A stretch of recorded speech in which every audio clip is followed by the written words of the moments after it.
इज़स्तद्दत बिकल बलवा फ़फ़क्किर फ़ी अलम नशरा इज़ा फ़क्करतहु फ़फ़रा इन्नमा अल उसरि युसरा।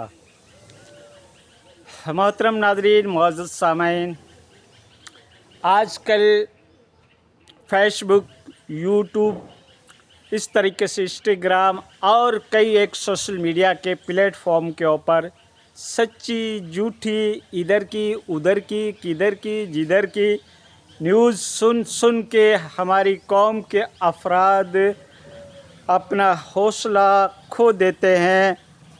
उनके अंदर एक फ्रस्ट्रेशन, एक नाउम्मीदी और एक मायूस कुन हालात पैदा हो जाते हैं। बुज़दिली की कैफियत पैदा हो जाती है, हौसला सिकनी हो जाती है, तफक्कुरात, टेंशन, गम, परेशानियाँ, हालात की इधर उधर सिचुएशन जो क्रिएट हो रही है, उसको देखकर हमारी कौम जो है वो थोड़ी मायूस कुन हालात में ज़रूर है, लेकिन इस कौम का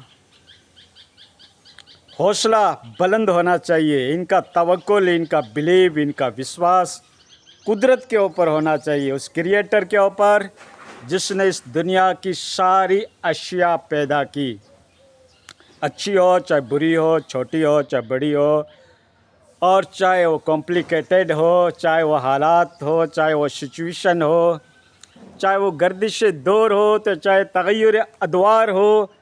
जो कुछ हालात क्रिएट होते हैं, सिचुएशन पैदा होती है, परिस्थितियाँ आती है, हालात का जो मुनकशिफ होना, ये सब कुछ बागडोर किसके हाथ में है? उस अल्लाह रब्बुल इज़्ज़त के हाथ में है, जिसने इस दुनिया का निज़ाम बनाया। उससे कोई चीज़ छुपी हुई नहीं है, कोई चीज़ उससे मख्फी नहीं है, सारी हालात उसके ऊपर ओपन है। तो दोस्तों, नाउम्मीद होने की कोई ज़रूरत नहीं है, हौसला बुलंद रखिए।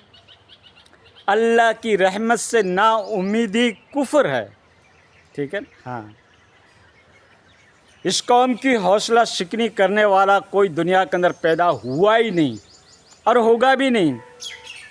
मज़हब इस्लाम, ये रिलीजन के अंदर वो रियलिटी है, वो सच्चाई है, वो हकीकत है, वो वास्तविकता है। जब कोई भी कौम है, जब इसकी स्टडी करती है, मुताला करती है, अध्ययन करती है, सर्च करती है, एनालिसिस करती है, डिस्कवरी करती है, तहकीकात करती है, विश्लेषण करती है, तो उसके सामने रोज़ रोशन की तरह सारे हक़ाइक़ खुल के सामने आ जाते हैं। जो कौम के अंदर मिसअंडरस्टैंडिंग पाई जाती है, जो फ्रस्ट्रेशन पाया जाता है, जो गलत फहमियाँ पाई जाती है, मिसकॉन्स्पिरेशन पाया जाता है, वो सारी की सारी चीज़ें हट जाती है, मिट जाती है, छट जाती है। तो ठीक दोस्तों, यही है इस्लाम की रियलिटी, उसकी वास्तविकता, उसकी हकीकत। बाकी देखो, हमारा भारतवर्ष बहुत एक लंबा चौड़ा वसी मुल्क है, जिसकी आबादी 1 अरब 40 करोड़ है। उसके अंदर छोटी मोटी घटनाएं तो होती रहती है। पहले सोशल मीडिया का ज़माना नहीं था, कहीं भी कोई वाक़यात बनता तो हम तक उसकी समाचार नहीं आती, न्यूज़ नहीं आती, इन्फॉर्मेशन नहीं मिलती। आजकल तो कोई भी चाहे जूते भी ख़रीदता है तो उसका इन्फॉर्मेशन मिल जाती है। चाहे छोटी सी घटना होती है, भेड़ बकरी भी अगर लड़ती है, गाड़ियाँ भी आपस में टकराती है, तो भी उसकी न्यूज़ हमको मिल जाती है। तो मिनख टकराएंगे तो वाक़यात तो मिलेंगे, ठीक दोस्तों। और फिर ये सोशल मीडिया जो है, इसकी आपको मैं याद दिला दूँ, विश्वास दिला दूँ, इनकी 70% बातें बकवास होती है, झूठ होती है, वास्तविकता के साथ कोई हकीकत नहीं रखती है।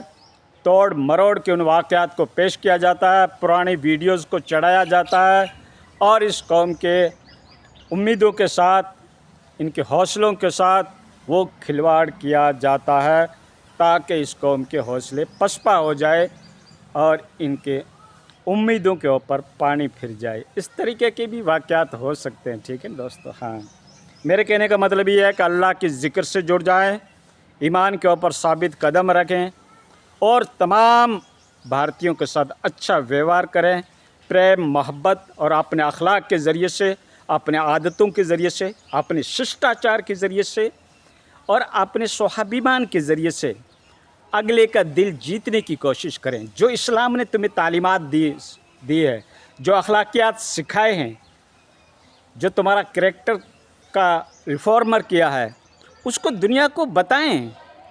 तुम्हारे प्रैक्टिकल लाइफ के अंदर वो झलकता हो, वो टपकता हो, वो महसूस होता हो कि वाकई इस्लाम की क्या तालीमात है, उसकी क्या खूबियाँ हैं, किस तरीके से एकता की तालीम देता है, किस तरीके से इक्वलिटी की तालीम देता है, किस तरीके से भाईचारे की तालीम देता है, प्रेम की, मोहब्बत की, इख़वत की, भाईचारे की, सद्भाव की।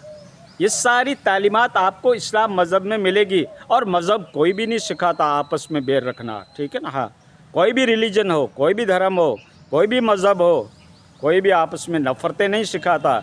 ये नफ़रती चिंटू जो आपको नज़र आ रहे हैं ना ग्राउंड के ऊपर, इनका मज़हब के साथ, धर्म के साथ कोई ताल्लुक़ नहीं है, दूर दूर तक नहीं है। ये एक पॉलिटिकल स्टैंड को लेकर एक वोटों का ध्रुवीकरण करने के लिए एक कुछ ऐसे सामाजिक तंत्र होते हैं जिसको असामाजिक तंत्र कहा जाता है या एंटी सोशल एलिमेंट कहा जाता है। उनका काम ही है नफ़रतें पैदा करना, आपस में भाईचारे को तोड़ना, जिससे देश की कोई उन्नति नहीं होती है, देश का कोई विकास नहीं होता। जब हमारे अंदर संगठन होगा, हम मुत्तहिद रहेंगे, सारे भारतीय आपस में भाई बहन की तरह रहेंगे, हर एक की हम खैर खाई के बारे में सोचेंगे, हर एक के साथ भलाई का मामला करेंगे, किसी को तकलीफ़ नहीं देंगे, झूठ नहीं बोलेंगे, किसी के हक़ और हुकूक को का हनन नहीं करेंगे और हर चीज़ का ख्याल करेंगे, तो ही दोस्तों हमारा देश की उन्नति होगी।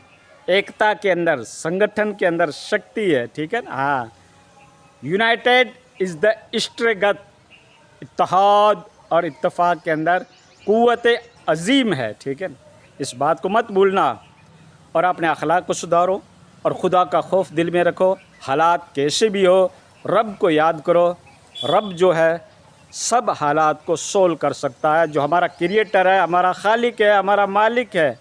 ये सारी ज़मीन के ऊपर जो चहल पहल देखते हो, ये आसमान के अंदर जो कुछ तब्दीलियाँ देखते हो, ये जो पूरा यूनिवर्सल है और ये जो गैलेक्सियाँ है, ये जो ब्लैक होल है और ये जो स्टार हैं, ये जो शम्स है, ये जो कमर है, ये जो नजूम है, ये जो फ़िज़ाएँ हैं, ये जो हवाएं हैं, किसके कब्ज़े कुदरत के अंदर है? अल्लाह रब्बुल इज़्ज़त के कब्ज़े कुदरत के अंदर है। हाँ, ये तुम्हारा यकीन होना चाहिए। सारी दुनिया तुमसे बदल जाए तो कोई गम नहीं, लेकिन रब तुमसे ना बदले। सारे तुमसे नाराज़ हो जाए कोई फ़िक्र नहीं, लेकिन तुम्हारा पालने वाला मालिक क्रिएटर तुम्हारा तुमसे नाराज़ ना हो। सारी दुनिया नाराज़ हो तो कोई परवाह नहीं। ये होना चाहिए यकीन, ये होना चाहिए बिलीव। रब तो देख रहा है ना। हाँ, कोई देखे या ना देखे, मेरा रब तो देख रहा है। हाँ, ये जब तुम्हारे अंदर हौसला होगा, ये तुम्हारा बिलीव होगा, ये तुम्हारा विश्वास होगा, ये तुम्हारा ट्रस्ट होगा, तो ही तुम्हारे हौसले बुलंद होंगे, ठीक है ना। ये तो चलती है तुम्हारा हौसला बढ़ाने के लिए।